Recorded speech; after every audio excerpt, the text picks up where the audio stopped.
აეროპორტში ჩამოვფრინდი პირველი საქართველოს ის გამცილებელი მეუბნება შენ ხო ისე ხარ დევანის წყალი რო შეასხება ვიცნო რა ოლიმპიური ჩემპიონი რო გახდი მე რა ემოციები წამოიღო მეც მაგის იმედი მაქვს ვადრე თუ გვიან გახდეს ოლიმპიური სახეობა და აუცილებლად დაუბრუნდება რომ ჩემთვის პირადად შევხვდი ესე რომ ვთქვათ სპორტში დამაბრუნა რა ესე რომ ვთქვათ რა ის წარსული წლების გამახსენა ის ბავშვობა და ნუ მე კაროჩი ხელი ჩაქნეული მაქვს უკვე რა და ხო და გადის რაღაც პერიოდი და გამომაცხადეს რომ წონები ხედავთ და აბსოლუტურში რაღაც ჩემი გვარი გამოდის ეს მეუბნება დავაეწავით და აბსოლუტურში ჩაკწერე ორად ხო და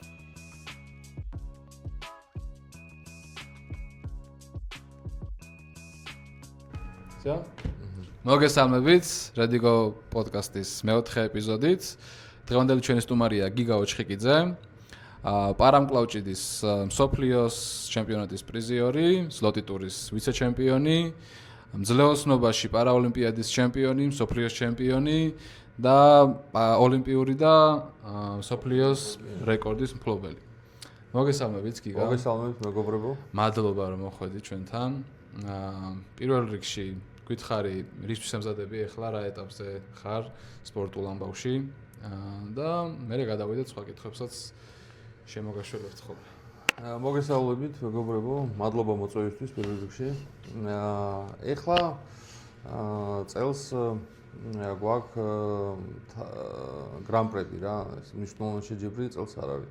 შარშან იყო სოფლიო, სამწუხაროდ ვიასპარეზზე ტრავმის გამო.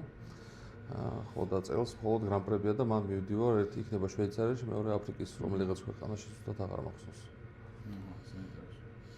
ეხლა გარკვეული რაიმე ტრავმები ეხლა როგორ ახარ? ეხლა როგორ გზნობ თავს ეხლა ხო არა გიქ რაიმე ტრავმა და რეალურად შემდეგ ოლიმპიადას უმიზნებ, ხო?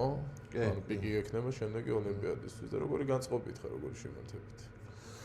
რაც ტრავმებს შეეხება, მოკლედ მე ვფიქრობ, რომ ეს წვავე პერიოდი რაც იყო გადაიარა უკვე და ნელ-ნელა შევდივარ ფორმაში, ასე რომ ვთქვათ რა. ეხლა დროც არ არის ბევრი დარჩენილი შემდეგ პარაოლიმპიადამდე 28-ში იქნება ეს პარაოლიმპიადა ლოს-ანჯელესის და მე მგონი მან კარგად უნდა ვიასპარეზოთ და ბოლომდე აღდგენილი უნდა ვიყო. ეხლა ეს არის მიუყვანი ეტაპი, ასე რომ ვთქვათ რა.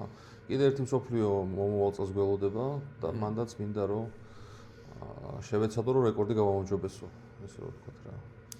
სულ რაღაც ოლიმპიური რეკორდი გვაქვს აქ. მაგაზია საუბრა.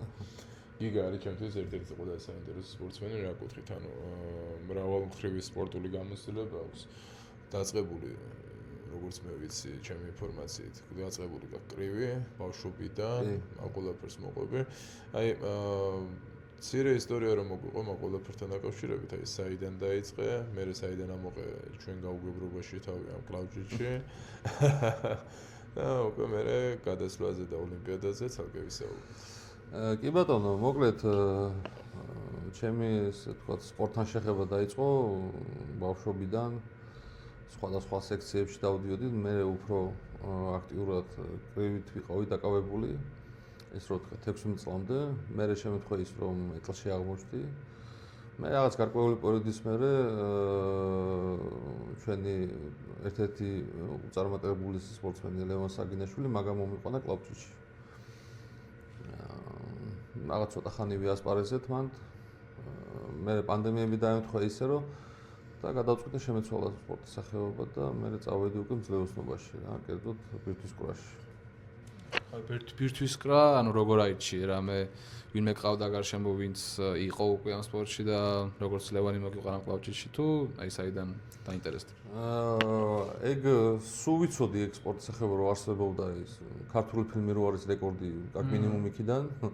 მე ერთი ისტორია ესეთი რომ სკოლაში ჩვენი ფიზკულტურის მასწავლებელი იყო ბირთვის კვრელი რა, ხო და ნუ მაშინ კი ვიყავი კრივით დაკავებული, მაგრამ ნუ ცადეთ გადავაგდეთ ის ბირთვი და სულ მეუნებოდა რომ წამოდი ივარჯიშე და რაღაც ჩვენთან იყავი და რაღაც, მაგრამ მაგისთვის ვერ მოვიცალე მაშინ რა და ეს რაღაცნაირად ჩარჩენილი მქონდა სულ თავში და სულ მაინტერესებდა რომ მეცადა რა ეგ სახეობა. ხო და ნუ მე ესე აღმოჩნდა რომ მომეცა საშუალება რომ მიცულიყავი მანეში და ვცადეთ და ჩნელებსაც მოვეწონე და დავიწყე ნელ-ნელა პატარა ნაბიჯებით, პატარა მანძილებით და ნუ მე უფრო გაზი მივეცით, ესე რომ ვთქვა, დიდი მიზანი რო დავისახეთ და შედეგი რა მე მგონი ნორმალური შედეგი დავდეთ რა. კაია თავდაპირველად რა ოლიმპიური რეკორდის მფლობელი რა ხარ და რაღაცა გავინკეთები. ხო, ნუ მე და გიგას პირად დიდი ისტორია გვაქვს კლავჭიში. გიგამ რო დაიწყო ვარჯიში, რეალურად ერთ დარბაზში ვემზადებოდით მაშინ. და თითოეული ვარჯიში მინდა გითხრა რომ მახსოვს აბსოლუტურად საიდან დაიწყო, სადამდე მიდიოდა და საბოლოო ჯამში სადაც მივიდა. რეალურად აი ეს კლავჭიდის გამოცდილებაზე მინდა გითხო. აი კლავჭიდის გამოცდილება აი ბევრი სპორტია რეალურად, რომელშიც მიგიღია მონაწილეობა კრივი, სულ სხვა სპეციფიკა, ბირთვის სულ სხვა სპეციფიკა, კლავჭიდის სულ სხვა სპეციფიკა. აი კლავჭის მაგალითად თუ გამოარჩევდი და რა კუთხით გამოარჩევდი? ყველა სპორტი რეალურად სხვადასხვა სირთულისაა, ზოგი მაღლა, ზოგი დაბლა, მაგრამ ყველა თავის რაღაც გარკვეული სპეციფიკა აქვს. და იქ შენ როგორ შეიცანი ეს კლავჭიდი? მე რას ვფიქრობ ახლა? ჩემთვის პირადად კლავჭიდი ესე რომ ვთქვათ, სპორტში დამაბრუნა რა, ესე რომ ვთქვათ რა, ის წარსული წლების გამახსენა, ის ბავშვობა, სპორტული ესე რომ ვთქვათ, ჟინი რაც არის, ეს მან დავბრუნდი რა.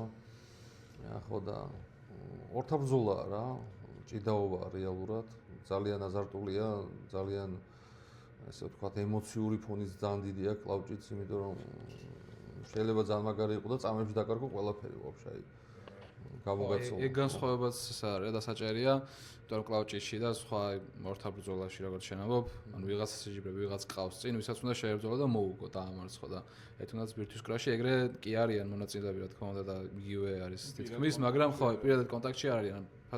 ფაქტიურად ბირთვს ებრძოლები რა, ანუ ბირთვს, პროსტად ხო მანძილს რა, რომ გადააგდო ის და ის შენ თავთან უნდა იყო უფრო მეტად. რომ შენ თავს შეებრძოლო როგორც შენ აღნიშნე რა და აი მაგ ეგ განსხვავებაც რომ დაიჭირო, რამდენად რთულია ეგეთ სპორტიდან აი ბირთვის კრამდე გადასვლა რა. ნუ მაგ ხრივ მე ვფიქრობ კლავჭინმა მაგრა დამეხმარა რა. იქ როდესაც ადიხარ მაგიდასთან საჭიდაოდ, რაღაც თავისი ქიმია არსებობს რა, ისეთი რომ თვალებში რო უყურებ მოწინააღმდეგეს, იქ მე შენი ქცევებით ეს რო ვთქვათ, ეს რო ვთქვათ უნდა დადუხო რა. აჩვენო შენი ძალა, იქ ზახვატის დროსაც ძალას აჩვენებ რაღაც. ხო და ჩვენთანაც ახლა ძლევოსნობაშიც თითქმის იგივეა რა, ანუ მანდ უფრო უკვე შენი შედეგების ეშინიათ. მიხვდი, შენი შედეგების ეშინიათ და იქაც თავისებური ქიმია არსებობს, მაგრამ როგორც კლავჭიჩი ესეთ დაძაბულობა არ არის ახლა სპორტსმენების შორის რა. ხო და მე მაგალითად ძალიან დიდი ის მომცა რა, გამოცდილება და აი საერთოდ აბსოლუტური ყველანაირი შიში შეჯიბრის კლავჭიდის, რაც კლავჭიჩი მე ვთქვათ ეს ბაგაჟი ავიღე, ეხლა აღარ მაქვს რა. მაგრა დამეხმარა. საინტერესო რატო არ იცი, აი რითი აი მე პირადად აი სუმაგით გამოარჩევ ხოლმე რა, თუნდაც კრივი. ანუ აი ემოციურად დატვირთული ხარ, მაგრამ აი პირველ კონტაქტამდე მაინც არ ახარ ესეთი, აი კლავჭიდი როგორ არის, აი მიდიხარ და უკვე კონტაქტურად ხელს კიდებ და იქ წარმოიდგინე შეიძლება ფიზიკურად ბევრად ძლიერი იყო, ბევრად სუსტი იყო და პირდაპირ კონტაქტი და რო იწყება, ანუ ემოციურად ამ ყველაფრის გაკონტროლება არის ძალიან რთული. იმიტომ რომ ხა მაგალითად ადამიანთან გადამიწევია ხელი, რომელსაც აი ხელი რომ მოუჭერია და მიგრძვნია, აი უკვე მაშინ თვალის წილა ხარ და ან იყოყმანებ, ან ბრძოლას დაიწყებ რა და მაგ კუთხით ერთ-ერთი ძალიან რთულია, იმიტომ რომ შეიძლება მართლა შენი თქმის არ იყოს ერთი წელი ემზადო, ყველაფერი ჩადო და იმ ერთ წამში აბსოლუტურად ყველაფერი დაგენგრეს თავზე. შენი პირველი გამოცდილება და შენი პირველი შეჯიბრი როგორც მე მახსოვს იყო სოფლიო კლავჭიჩი. და აქედან უკვე გადაერთე ზლოტი ტურს. კი. აი მაგორ შორის აი დღესდღეობით ხა ხალხის რო ინფორმაცია მივაწოდოთ, ანუ სოფლიოთა ზლოტი ტურს ვეძახით პროფესიონალებს, ევროპა სოფლიო ჩემპიონატს არ ეძახიან ზოგადად პროფესიონალურს რა, მაგრამ სირთულე არამც თუ თანაბარი შეიძლება პირიქითაც იყოს რაღაც გარკვეულ კუთხეებში რა და აი რო შემოაბიჯე ამ სოციუმში კლავჭიდის. ამ კლავჭიდელები გაიცანი იქ და პირდაპირ ამ სოფლიოთაზე აღმოჩნდი და თან აღმოჩნდი ერთ-ერთ საუკეთესო სპორტსმენთან ერთად, რომელმაც თავისი ისეთი ისტორია შექმნა, რომ დღესდღეობით ლეგენდაა, ლევანი. და მით უმეტეს ლევანის დიდი წვლილი აქვს როგორც მე ვიცი შენ მომზადებაში, ხო რა თქმა უნდა. აი შენი პირველი ემოცია როგორი იყო? აი შეჯიბრზე რო გახვედი, აი ხა კონკრეტულად შეჯიბრის ემოცია მინდა მითხრა. ნუ ეხლა აი ხა კრივიდან, აი ხა კრივში შეიძლება ხო ხტები სპარინგები ის, მაგრამ კლავჭიში ხა დარბაში ასპარეზობა და შეჯიბრი მართლა რადიკალურად განსხვავდება რა. რა თქმა უნდა, სხვადასხვა არის აბსოლუტურად და მან როგორი ამბავია ეხლა მე ესე მახსენდება რომ ჩვენთან როგორ არის ხო ორი დღე ხო არის გაყოფილი აი მარცხენა ხელი და მე მეორე დღეს მარჯვენა ხელი ხო და აი კაკრა ზუსტად ეს დამემართა რომ მარცხენა ხელში წავაგე რა მეოთხეზე გავედი მედლის გარეშე დარჩი და იმდენად რთული იყო ეს იმდენად რთული იყო და რაღაც სტრესული მთელი ღამე არ მეძინა რა თქმა უნდა ერთი სული მქონდა ნუ მე მეორე დღეს გავსულიყავ შეჯიბრზე და მარჯვენა ხელი გადამეწია რა და საბედნიეროდ მარჯვენა ხელში მესამეზე გავედი რაღაც თქო მედალი ავიღე რა ხო და ძალიან მაგარი იყო ეხლა რა ვიცი პირველი მსოფლიო იყო სადაც პრიზიორი გავხდი ეგრევე ეგეც ჩემთვის ძალიან მნიშვნელოვანი იყო ეს მარტივი ხო არ არის ეხლა გახვიდე მსოფლიოზე პირველი მსოფლიოზე და მედლი ჩამოხვიდე და ლევანის წვლილი კიდე ძალიან დიდია ეხლა შენიც ეხლა ერთად ვემზადებოდით ესე გამოდის რა ეხლა მე შენ ლევანი კიდე იყო იქ ამდენიმე სპორტსმენი რა მახსოვს ეხლა რა ძალიან კარგად მახსოვს თითოეული თქვენი რჩევაც და რაღაცა ძალიან ვითვალისწინებდი და ესე ვთქვა დასრულსაკში რო ვიყავი უკვე ხო ხტები რა თითქოს აი რაღაცნაირად ესე ვიწოვდი ამ ინფორმაციას მაქსიმალურად რომ ამიღო და გამოცდილება თქვენი ჩვენი საოცრო ისტორია მინდა გაიხსენა ხო თუ არ იქნები წინა ხუთი რომელი გააჩნია რომელი აი სულ შემთხვევით რომ შეჯიბრზე დაგიძახეს გიგა ასპარეზობო ისე რო არ იცოდი იყო ეს იყო პროფესიონალებში უკვე ზლოძე ერთად ვიყავით რა ჩვენ მე გიორგი ლევანი ნუ ჩემი ძმა და მოკლედ ისე იყო რომ მანდაც წავაგე ჩემ წონაში ხო და ამან გამომართვა რა გიორგიმ გამომართვა ჩემი ბეიჯი გამომართვა რა მოკლედ და წაიღო სადღაც და ნუ მე კაროჩი ხელი ჩაქნეული მაქვს უკვე რა და ხო და გადის რაღაც პერიოდი და გამომაცხადეს რომ წონები ხო დამთო რა აბსოლუტურში რაღაც ჩემი გვარი გამოდის ეს მეუნება დავაეწავედით აბსოლუტურში ჩაკწერე ორად ხო და რა ვიცი აბა ისე დაიმთხო რომ ნუ იქ ვერცხლი ხო ფინალში ვიჭიდავე და აი ძალიან დაღლილი ვიყავ უკვე ფინალში და ვეღარ ვიასპარეზე შეიძლებოდა იქაც გამარჯვება მაგრამ ნუ ხო წამოვიდეთ ვერცხლი რა და რა იყო იოს დამსახურება არის რა თავიდან ბოლომდე ხო აი აბსოლუტურში ზოგადად ხო ფორტული უნდა იყოს ლოგიკურად რაღაც შენ ზონაში თუ ვერ იმარჯვებ ერთად არ გადიან ხოლმე რა აბსოლუტურში და რა იყო შენ ეზეთ მაგის გამაპირობებელი რომ გახვედი და ვერცხლი დაიღე ჩემი აზრით ალბათ გამოცდილება გამოცდილებაც ძალიან ბევრს ნიშნავს და ეს ხო ჩემი პირველი ნაბიჯები იყო ამ სპორტში ძალიან იქვე ისწავლე ხო რაღაც არა ნუ იქ ვიღაცას მოვკიდე უკვე ხელი მივხვდი აი ის მოწინააღმდეგე რაღაც პონჩი მივხვდი როგორ უნდა იმასთან გადამეწია იმასთანაც მივხვდი წრეშიც გამემართლა და ესე დაემთხვა რა ეს ყველაფერი ერთმეორეს აყვა და ეს მაგითო გამოვიდა ახლა გამოცდილება როგორც ესე შეჯიბროების ქონდა მაგრამ გინდა არ გინდა ახალი სფეროა ახალი სპორტია და ანუ აი მე ჩემი აზრის კეთყვი აი სოფლიოზე რო იასპარეზე იქ შენი დაძაბულობა მაინც გააქვს და როცა არ იცი ასპარეზობ სადასპარეზობ და ანუ აი ემოციურად რომ მდგრადი ხარ მე ხა ბევრად უფრო რეალიზება შეგიძლია საკუთარი შესაძლებლობების და მე თუ მკითხავ ერთადერთი ეგ ფაქტორი იყო თორე მე მანდ არაფერს შუაში შეერევალ სრულად შენი შექმნილია ეგ ისტორია უბრალოდ ანუ იქ ფიქრობ იქ რო კონკრეტულად მომზადებული იყავი და საბრძოლველად გასული აი აქ უკვე რო სულ შემთხვევით ამოყე უფრო თავისუფალი იყავი ჩემი აზრით შეიძლება ხო მაგან უფრო თავის საქმე გააკეთა აი კლავჭიძე ემოციები ვისაუბრეთ შეჯიბრზე რაც იყო მაინტერესებს აი თვითონ ოლიმპიადაზე რო იასპარეზე ყველა სპორტსმენისთვის ვისაც კი კარიერა გადაუწყვიტავს ამ ბავშვი ყოფილა ოლიმპიური ჩემპიონობა არის მაგას დიდი რეგალია სოფლიოში არ არსებობს ჯარს შექმნილა და აი მაინტერესებს თვითონ ოლიმპიადაზე ასპარეზობის დროს ემოცია რა ემოციებით იყავი და მოხტული და აი თვითონ ოლიმპიური ჩემპიონი რო გახდი, მე რა ემოციები წამოიღო მაგან. აი რას ნიშნავს იყო ოლიმპიური ჩემპიონი? ნუ სანამ ოლიმპიადაზე გავიდოდი, მაგარი თავდაჯერებული ვიყავი. სანამ უშუალოდ შეჯიბრზე მივიდოდი. მაგრამ იქ როცა შევედი სტადიონზე, რა ის სტადიონი გადატენილი ვნახე და ამდენი ხმები და ამდენი კომაგები და რაღაც პონჩი ის გამახსენდა ბავშვობა, რა თვალებში ხო იცი რაღაცა. მაგრამ რაღაცნაირად დრო მქონდა იმის, რომ მობილიზება გამეკეთებია და მომეთოქა ეს ემოციები და ეს რა ვთქვათ, ცივად და ეტაპობრივად რაღაც გამეკეთებია ის, რაც უნდა გამეკეთებინა რა და ძალიან მაგარი შეგრძნება არის, ეხლა მაგას ესე ორი სიტყვით ვერ გადმოცემ რა, ალბათ ყველა სპორტსმენისთვის როგორც შეაღნიშნე რაღაც პიკი არის და ეს თან თავის პასუხისგებლობას გადებს რა და მაგ დროს აი ძალიან ბევრი სპორტსმენმა ვერ გადალახე. ძალიან ბევრი სპორტსმენმა შეიძლება დაკარგა რაღაც медали. აი ზუსტად ამ ფსიქოლოგიის გამო რა, რომ აი შეიძლება რაღაც ვერ გადალახოს ემოციურად და ვერ მოერიოს თავის თავს და ვერ მოთოქოს რა მაგ მომენტში რა. აქ თუ სოფლიოზე წელიწადში ერთხელ არის და 1 წელი ემზადები, იქ 4 წელი ემზადები. და ისიც არ არის ფაქტი, რომ მოხვდები თუ არა ოლიმპიადაზე, იქაც უნდა მოხვდე რა. ხო, ანუ ზოგადად მონაწილე რა ხარ ოლიმპიადის, ეგ უკვე ძალიან დიდი რაღაც არის, მე ვფიქრობ რა.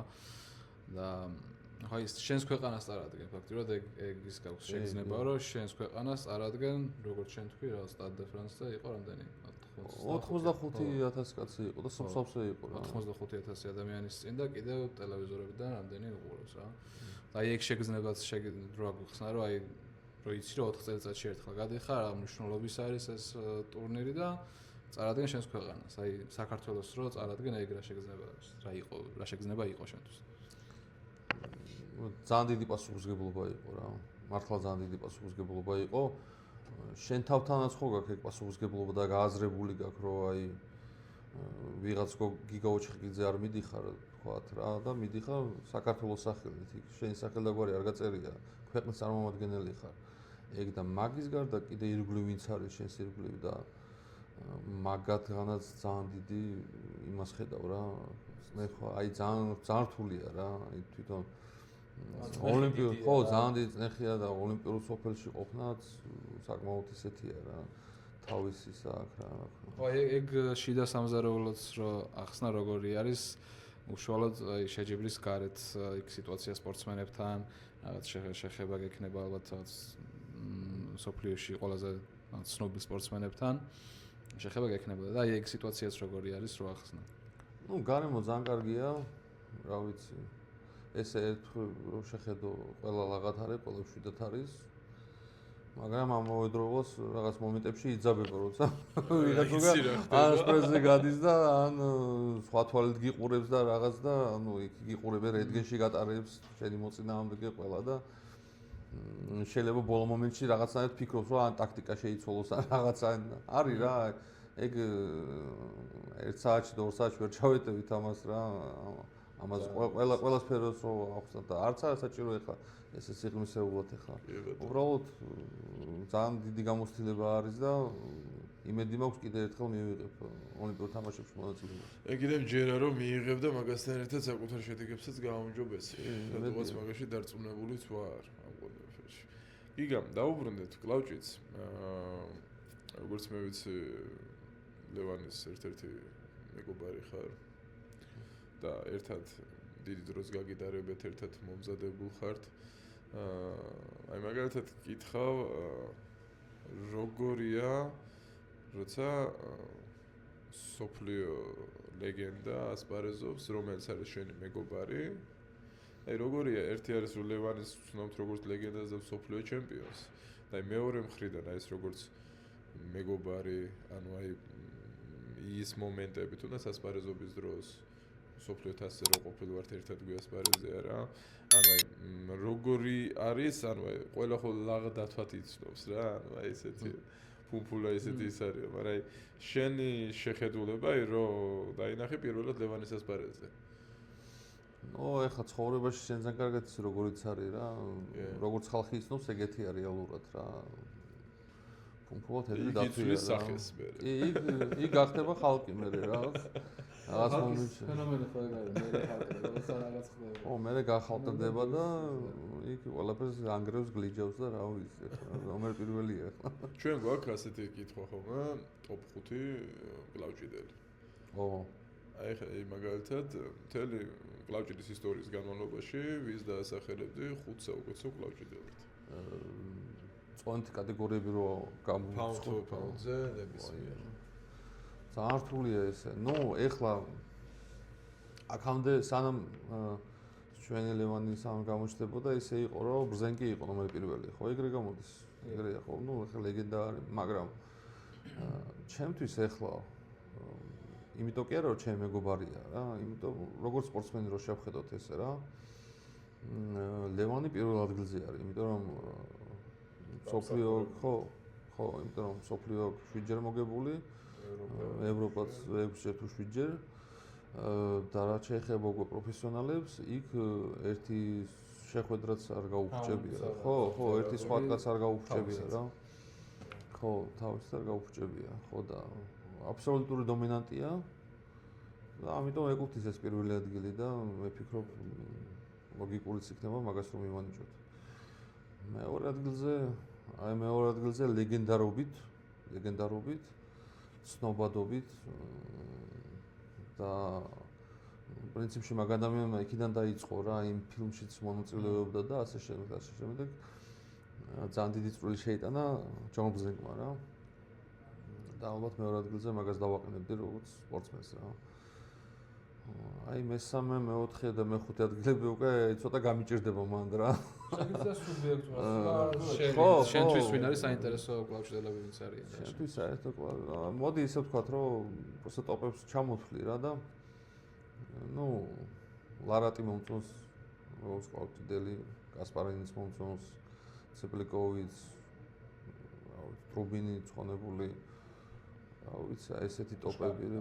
ხო, პუშკარი ბოდიში, ხო, ტრუბინი, ხო, არა, ტრუბინს მაქსიაში. ტრუბინი. მე კარგად ამყოფოს, ხო, პუშკარი. როგორც კლავჭიდელი. სხვათა შორის ლევანამ დატრავა. არა და სხვათა შორის ბოდიში გაწყვეტინებ. გაგრას ლევანი რო ხვდებოდა, ლევანის რო ჩაუნიშნეს პირველად ტრუბინთან. წინა წელი ტრუბინს ჰქონდა რაღაც სასწაულიზე. კი. და მაშინ ძალიან სერიოზულად სპორტს. შენ იყავი ხო მაშინ მაგ შეჯიბზე ხო იყავი?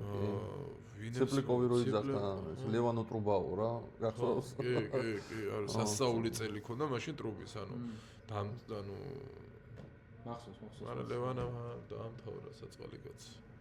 ხო. ასე გამოვიდა. ხო და კიდე ვინ გამოგჩა ბევრი ახლა ქართველები მე თუ მკითხავ ახლა ქართველები ყველა ტოპები ვინც არის ყველას დავაყენებდი აი ლევანის და იმის მერე ყველას ერთად და ესე ვთქვათ გავერთიანოთ რომ ვინმეს არ ეწყინოს იმიტომ რომ ყველა ძალიან მაგრად მიყვარს და როგორი მაგარი სპორტსმენიც არ იყოს და როგორი წარმატებულიც არ იყოს მეორე მხარეს მე მაინც ქართველს ბალეტში ვყოფ ხო და მინდა რომ ჩემიანი იყოს და ჩემიანმა გაიმარჯვოს მით უმეტეს თითქმის ყველას ვიცნობ რა ესე ვთქვათ ხო, აი ეს ძალიან ხალხზე ვლაპარაკობდით და შეჯიბრებზე ერთად დადიოდითო და ერმესთან რო ქონდა, ხო? მას დუბაიში იყო როგორც მახსოვს. რაღაც სუნთქვის პრობლემები რო შეექმნა ლევანს და შეროსცადე გამოსწორება მაგის. მე რაღაც ძალიან რეზონანსი გამოიწვია მაგ ვიდეომ.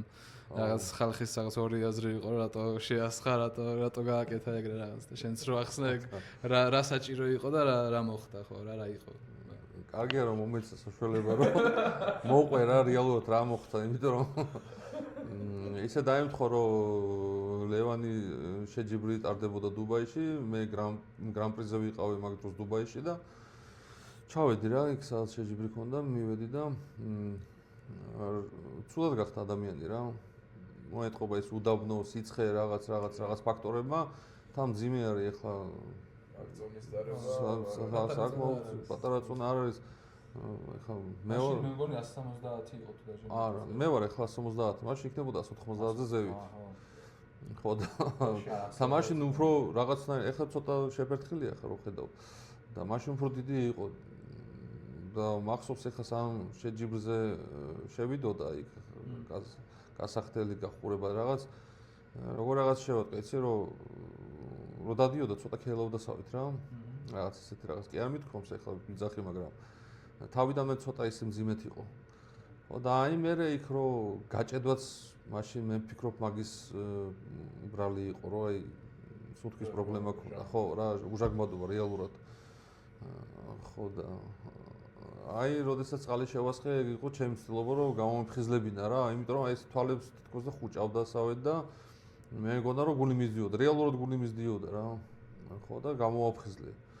ნუ ეს მე მანდამაინც მაგ მომენტში ალბათ კამერა იყო, ვიღაცამ გადამიღო და აეროპორტში ჩამოვფრინდი პირველი საქართველოში ის გამცილებელი მეუბნება შენ ხო ისე ხარ ლევანის წყალი რო შეასხება რა ვიცნო რა მაგიც რო გიცნობა იცნო ხო ნუ ცუდი რეაქცია მოყვა ზოგმა რაღაც სურათი და ჩემი რიპ გარდაიცვალა და რაღაც ზოგმა ის და ხო ზოგმა რო აი რა ცუდი ადამიანია მაგრამ ეს რეალურად იყო გამოსავალი ერთ-ერთი რომ მოგვეხოდა რა ხო ამ შეჯიბრის მომენტში ზოგადად სეკუნდანტი რო ხარ სპორტსმენის მაგ დროს ხო შენს პასუხისგებლობა გაქვს რაღაც აღებული და როცა ხედავ რომ მართლა პრობლემა აქვს ადამიანს და შეგიძლია შე რაღაცით გამოასწორო თუნდაც წყლის შესხმა იყოს ხო უნდა გააკეთო ეგეც ბატონო თან ეს ჩვეულებრივი პრაქტიკა არის მაგრამ მარტო კლავჭიჩი ანუ მაშინ მე ლევანის ვისაუბრე მაგ პერიოდში თან და ანუ ერთი არის მე ვარ მაგალითად 100 კილო და მე თვითონ მიჭირს ხანდახან ეგეთ სიცხეში უხაერობა ხო ანუ რეალურად ადამიანი შეიძლება 130 კილო იყოს მაგრამ ის შიდა ორგანოები აქვს ჩვეულებრივად ერთი ჩვეულებრივი ადამიანის რეალურად და როგორც მე ვისაუბრეთ მაშინ მითხრა რომ თვითონ ანუ შეჯიბრის მომენტშიც ანუ ძალიან პატარა სივრცეში მიდიოდა გადაწევა და გარშემო ჯერ ისე ცხელა მე ამდენი ხალხი გარშემო შემოკრებილ და ანუ უჟანგბადობაა რა და ეხლა მაგ ხელას სხეული რომ უჟანგბადოთ ჯერ ჟანგბადის მოგწევა მაგ ძალიან რთულია რომ კონდეს ამ ხელა წონაზე ხარისხიანი და მე მით უმეტეს ეხლა ამდენი სოციუმი როცა არის მით უმეტეს დუბაიში ის ბევრი ფაქტორია რეალურად რა და მაგ წყლისშიც მან თავის საქმე გააკეთა საბოლოოდ კი მე მაინტერესებს აი თუნდაც კონკრეტულად ეს სიტუაცია ავიღოთ რა რომ ერმესთან იყო ალბათ ბოლო წლებში რაც პროფესიონალურ კლუბში გადავიდა ლევანი ერთადერთი მატჩი იყო სადაც შეხვედრა იყო სადაც ლევანის რაღაც პრობლემები შეექმნა ნუ სხვა მიზეზების გამო არა იმის გამო რომ კონკურენტი იყო ძლიერი მასზე და ან მისი დონის იყო უბრალოდ ხო როგორც ვთქვით სუნთქვის პრობლემების გამო და მან და ნუ ხალხს გაუშვდა კითხვები რაც მე პასუხი გაეცა როცა ლარაც შეხვდა ერმესი და წააგო ხო უშანსოთ მოუგო მე ლარათო აი შენი აზრით ეხლა აი ამ ეტაპზე როცა ლევანი უკვე თითქმის ყველას შეხვდა და ვინც არიან რავი პოტაპები ყველას მოუგო აი ვინ არის შენი აზრით ის ვისაც რაღაც შანსი მაინც აქვს ლევანისთან და ან რა უნდა გააკეთონ იმისთვის რომ ლევანის დონემდე მივიდნენ რა ხო მოკლედ მე სხვათა შორის აი გიორგი კარგად იცნობს ორგანიზატორი ტოპ იგორ მაზურენკო რა მოკლედ მან როგორ იყო იცი რომ ერთხელ მკითხა რა იქნება და როგორი შედეგი იქნება და გავიცი პასუხი და ზუსტად ისე დაждდა მე მეორედ მკითხა და მე სულ მე მეკითხებოდა და სულ ჩემთან წერდა რა ხო თუ ხო გახსოვს ხო რა რაღაც ისე მომთხოვდი რომ მეც ვიძახდი მოიგებს და ეს მიდიოდა იგებდა რა ხო და ეხლა რეალური კონკურენტი ვინც შეიძლება რომ წინააღმდეგობა გაუწიოს გულისხმობთ რას რომ აი იჭიდაონ მაგიდასთან მატჩი რო შედგეს ეხლა ვერ ხედავ შეიძლება სადღაც შორს მატჩი არ მგონია რა არავისთან ესეთ ფორმაში თუ იქნება როგორც ეხლა არის ბოლოს როგორც იასპარეზა ვერც ლალეტინი ვერც რა ვიცი ლარატმა რა უნდა გააკეთოს არ მგონია რა გამორიცხო იმიტომ რომ ლალეტინი ხო ძალიან კარგად გახსოვს როგორ იჭიდავეს მაშინ კიდე ზლოძე მანამდე როგორც იჭიდავეს და შენ როგორც კლუბჭიდელი ძალიან კარგად იცი როგორია ლალეტინის თვალი დანახული ლევანი რა სპორტსმენი რომელმაც სადაც შეხვდა ყველგან მოუგო ძალიან ემოციური ფაქტორი მაგის გადალახვა აი ძალიან რთულია რა და არ მგონია რა ნუ ერთი ვინც მოესაზრება ლალეტინია მაგრამ მე მგონია ანუ არიან რეალურად ტოპ კლუბჭიდელები და არის ლევანი ანუ შეიძლება მსოფლიო ჩემპიონი გავხდე, მაგრამ ლევანთან მისასვლელი გზა მეც ეგრე ვფიქრობ, აი მე ძალიან დიდი წლები დაჭირდება, რომ ვინმე ანუ ახლა ვინც არიან ესენი ხო ვერ აღვიქვა რომ ვინმე შეეჯიბრება, მაგრამ აი ვინმე რო აღზარდონ რომელიც მაგას შეეჯიბრება, გამოიყვანონ რა 1-5 წელი მინიმუმ უნდა რა გამოყვანას თორე ხა მე საქმეს გააკეთებს თუ არა ის ლევანისთან ეგ საკი ამბავია კიდე რეალურად. ხო, აი კიდე საინტერესოა სხვა სპორტის სახეობებიდან რა.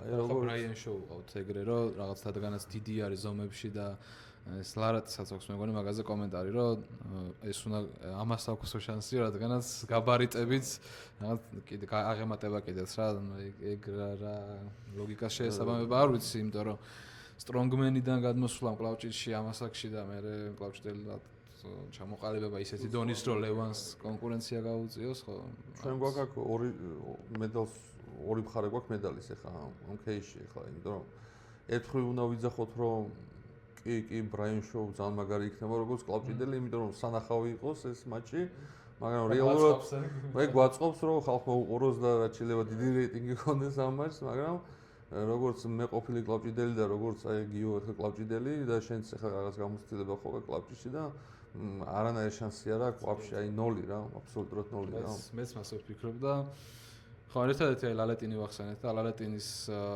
ხარის არგუმენტები რაც აქვთ მე არ ვეთანხმები არანაირად მაგრამ რომ წონა მოიმატა იმის მერე რაც ბოლოს ლევანის შეხვდა მაგრამ არ მგონია რა წონის მომატება ზოგადად კლავჭიდში აი ვიღაცებმა რომ სადეს წონის მომატების ხარჯზე რაღაც უკეთეს შედეგებს დადება პირიქით გამოვიდეთ ხოლმე ხო და არ მგონია რომ რა იმე კავშირში იყოს ახლა ლევანისთან წონის გაზრდამ უპირატესობა შეუქმნას ლალეტინს მაგაზე ესე გეტყვი რომ სისრაფეს დაკარგოს ჩემი აზრით პირიქით ნუ აი ხო კუთხეები კაგრას ის რომ კუთხეები გერღვება მაგ დროს აბსოლუტურად სხვა კუთხეებში უნდა იჭიდავო ეს ერთი მე რა წონა უნდა მოიმატოს ახლა ლალეტინმა ისეთი რომ აი ეს კომპენსირება მოხდინოს ამ კუთხეების აქ ხო წონაზე არ არის რეალურად ახლა ერთი სპორტსმენი არის გძელი კიკნა რო ქონდა თუ გახსოვს გვარს ვერ ვიხსენებ კურდეჩა ხო აი მაგას რო შეხედო ფეხი ზომა აქვს მარტო 53 თუ რაღაც რა ძალიან დიდი ახლა ლევანიზე დიდია და გაბარიტულია და რაღაც მაგრამ ეგ იმას არ მიცნობს რომ როგორც სხვა სპორტში რა მარტო გაბარიტებზე წონაზე ხო აქ არ არის საუბარი ანუ ერთი არის ფიზიკა მეორე არის შენი გამოცდილება და მესამე არის ის შენი აღნაგობა ლევანის როგორი აღნაგობაც აქვს და რამხელა მტევანიც მაგას აქვს ანუ მაგ მტევანთან შეჯიბრება არ შეუძლია ბევრს ახლა ლალეტინი არის ზედამწეველი მაგრამ აი სუპიროს რო შეხვდნენ ლევანი და ლალეტინი ახლა პირდაპირ ვიტყვი ლევანის არ ეწყინება მაშინ ლევანი ასეთ პიკ ფორმაში არ იყო და მით უმეტეს იყო რაღაც ხარვეზები მთლიან საბაზისო სტრუქტურაში რა და დღეს როგორი დამუშავებულიც არის ტერმინიდან დაწყებული მთლიან კორპუსზე აი არც ერთ წამით არ განვიხილავ რომ შეიძლება მაინც ანუ ერთადერთი რასაც განვიხილავ ლალეტინმა შეიძლება აი წამის მიასედით სტარტი მოასწროს და დანარჩენი უკვე ჩაიფერთხება და ჩავაისება როგორც მანამდე მოხდა რა დღესდღეობით არავინ არ არის ეგეთი რეალურად მეც ის ვფიქრობ რომ შეიძლება კიდე მაგათი ბოლო გადაწევა როგორც იყო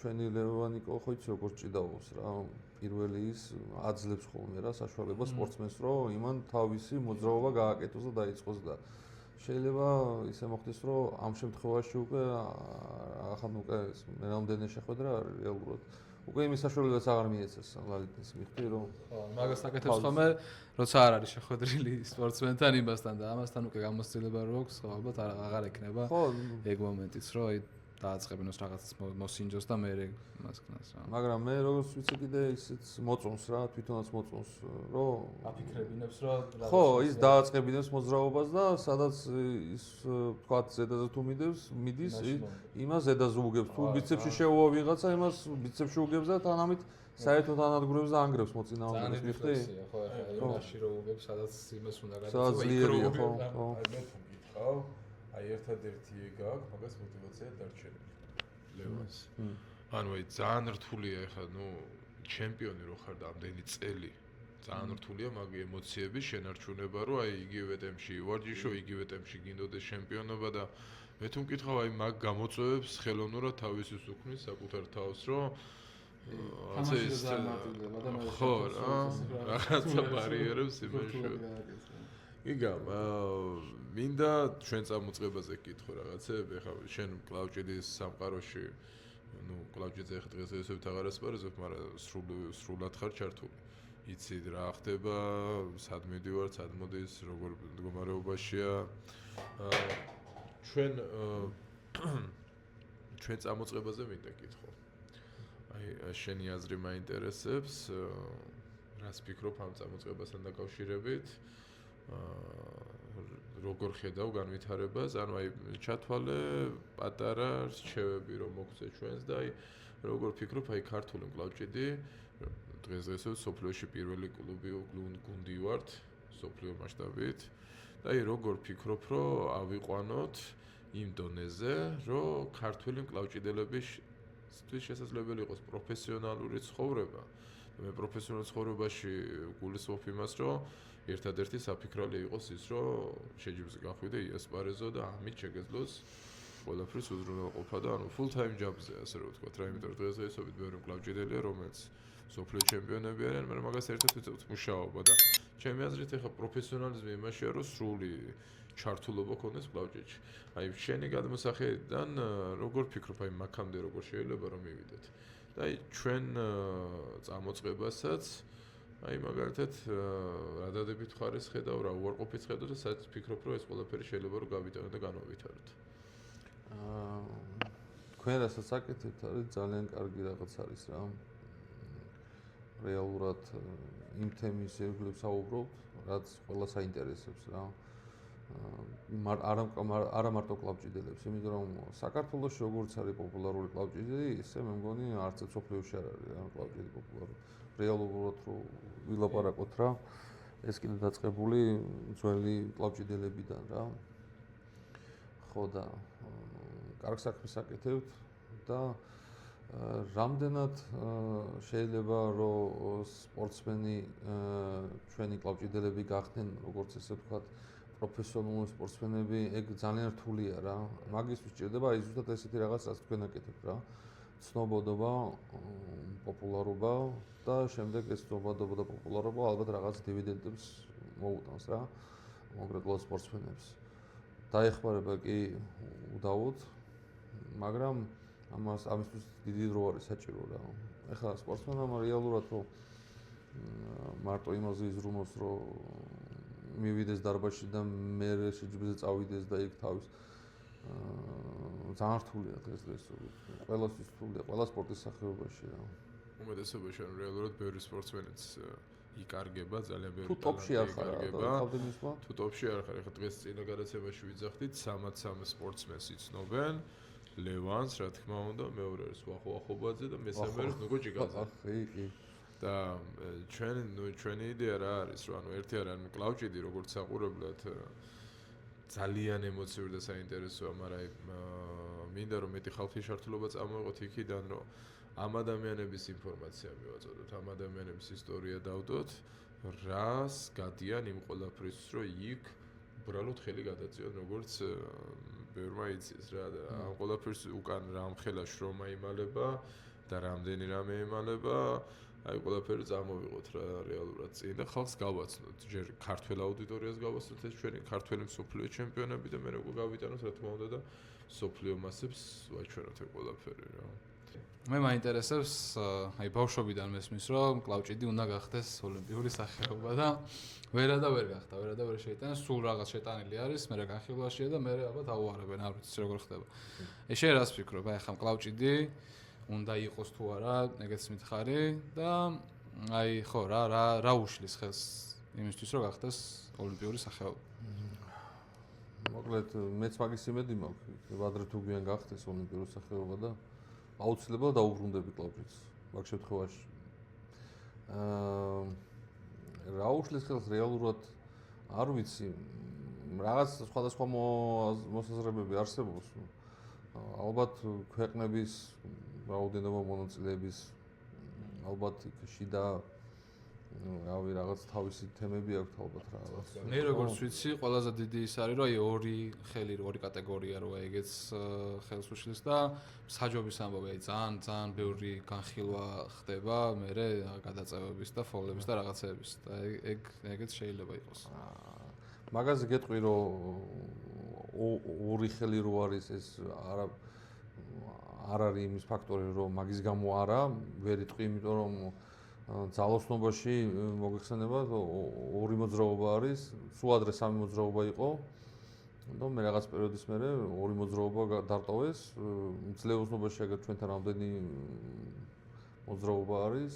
სხვადასხვა სპორტის სახეობებში არის ეხლა მაგალითად ჩვენი სპორტსმენი არის ერთი სროლაში, ლადო და იქაც ბევრი კატეგორიები არსებობს, აი მაგალითად სხვადასხვა იარაღებით, გუნდური, არაგუნდური ეგ არ არის ფაქტორი შემშლელი.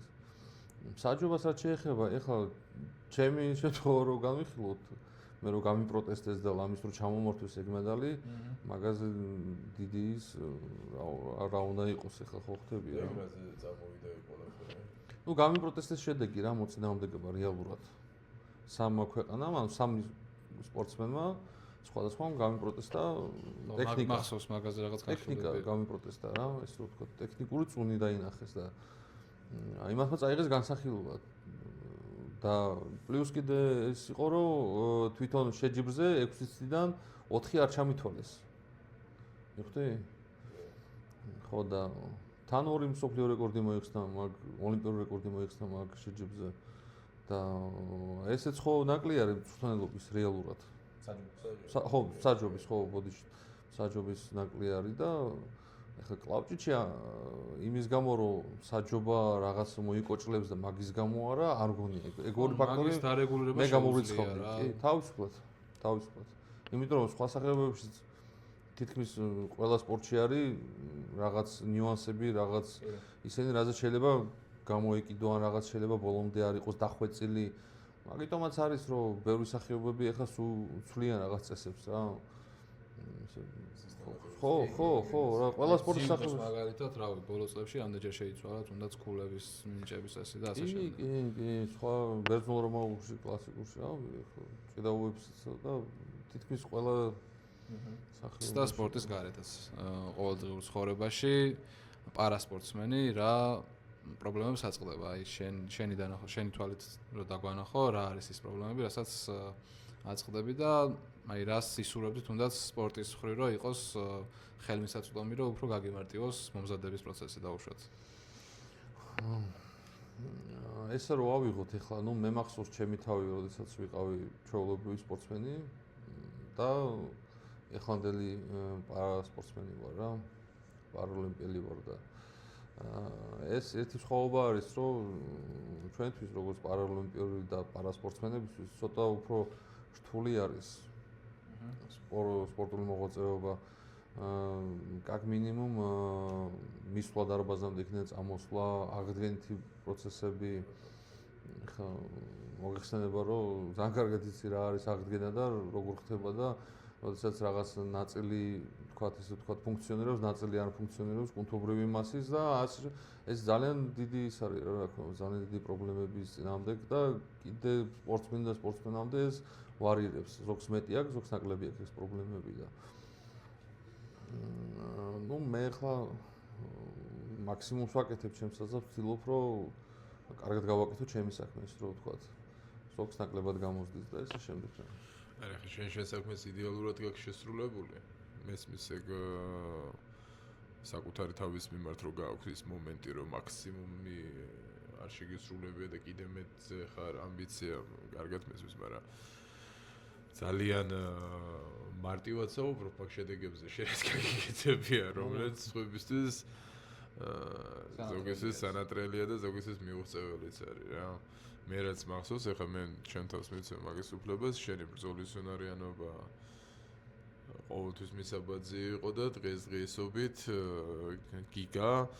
გიგა რო ოლიმპიადაზე გავიდა, მაშინ მე გერმანიაში ვიმყოფებოდი და მაგ დროს ოლიმპიური ჩემპიონი გახდა თუ არა, წერდი.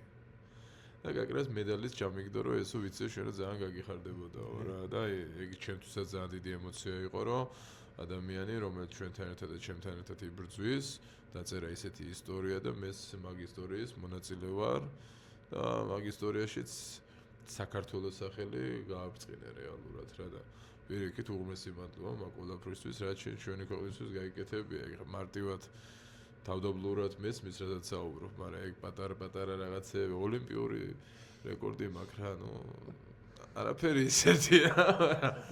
გისურვებ, რომ აი ბევრად უფრო იმ ყველაფრის მიგეღწიოს, რაც შენ საკუთარ თავდაჯერებულობაში თავისუფლებას მოგცემს და რაც მოგცემს იმას, რომ აი მე ეს ყველაფერი შევასრულეო რა. საკუთარ თავთან რო იქნები უკვე მაგ ყველაფერით მაყოფილია ასე რომ ვთქვათ რა. ყველა უმარს ვაწერებთ ხოლმე ხელს ბატონი ირაკლი ზირაქაშვილის ნაჩუქარ ნაბოძებ კლავჭიდის ისტუესტის რომელი არის ისტუესტ ხო ისტუესტ 9-ის მაისურზე და შენს რო დაგვიტოვო თუ შეიძლება ოლიმპიური ჩემპიონი კლავჭიდელი მეტი არ ბაზარია განსაკუთრებულად კი ჩვენ მოგვიწერე ხელი არია იგენაც და ამასთან სამომავლო გეგმებზეც რო გითხრა კი თქვი რომ ოლიმპიადისთვის ემზადების სრულად დატვირთვით და მაგაზე გაქვს გათვლა.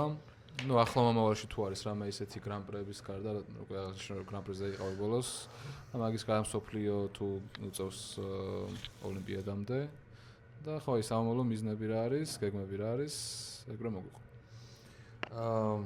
წელს ესეთი მნიშვნელოვანი შეჯიბრი არ გვაქვს. ნუ ესეთი მნიშვნელოვანია რეიტინგისთვის და გრან-პრებია მხოლოდ მომავალ წელს იქნება მსოფლიო ერთი ზუსტად არ ვიცი ხა ვერ მოგატყუებ და 28-შიც სავარაუდოდ იქნება მსოფლიო და შემდეგ უკვე ოლიმპიადა ხო და აი ხა ესე რომ ვთქვათ შევდივარ იმ მზადებაში რა ნელ-ნელა მინდა ფორმა ავკრიბო ეს ტრავმასაც მივხედო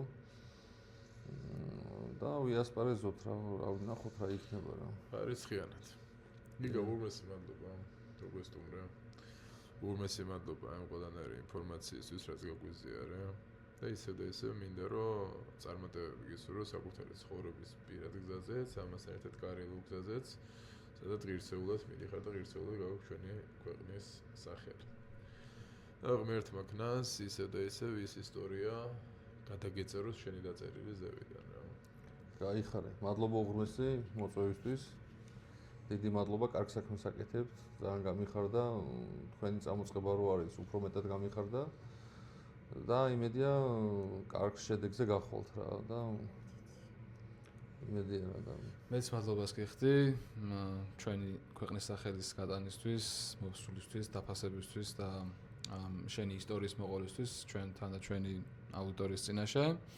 ჩვენს მაყურებელს მიმართავ რომ მოიწონოს ვიდეო და გამოიწეროს არხი, იმიტომ რომ ჩვენთვის ძალიან მნიშვნელოვანია თქვენი ჩართულობა. კომენტარებში დაგვიწერეთ ვის ისურვებდით შემდეგ სტუმრად და შემდეგ ვიდეომდე დაგემშვიდობებით. ნახვამდის. ჩაო კაკაო.